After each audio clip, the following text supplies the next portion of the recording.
made it clear he will not entertain any discussions around constitution change with a view to removing the presidential term limit. The head of state says his government is committed to the rule of law and that he will personally oppose any move to amend the constitution to serve what he called selfish interests. And as our reporter Henry Tende now reports, the head of state urged the legislators to instead focus their energy on oversight role to enhance service delivery.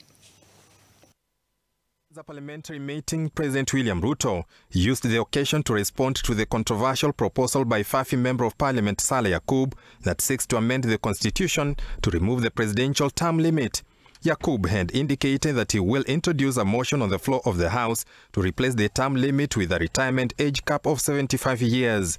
This statement receiving a bashing from lawmakers on both the political divide and Kenyans at large, with concerns such a move will reverse democratic gains in the country. Likewise, the proposal has caught the eye of the head of state, who has made clear his stand on the matter. The discussion on changing the constitution for parochial, selfish, personal matters is no space to go.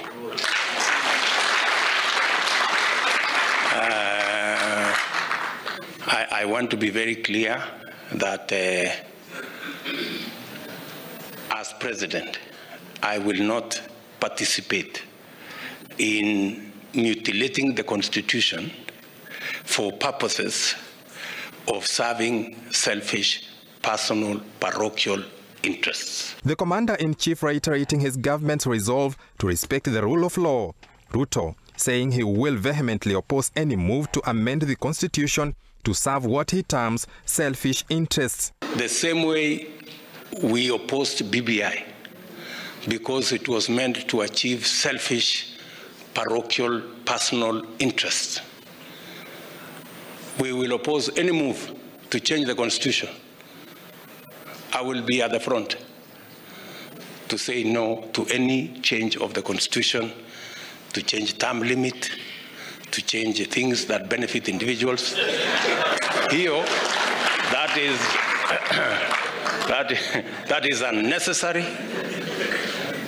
that is uncalled for, and it is an exercise in futility, because it will not happen under my watch.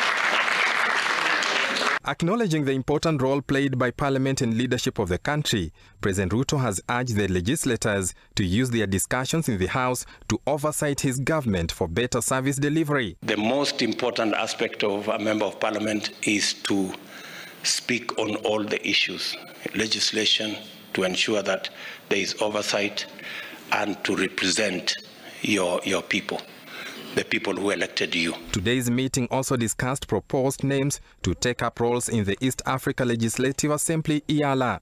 The Kenya Kwanza wing has approved 5 names as its representatives in the assembly. These 5 include Hassan Omar Hassan, who lost Mombasa gubernatorial race, Fred Muteti, Zipporah Kering, David Sankok, and Falhada Deko.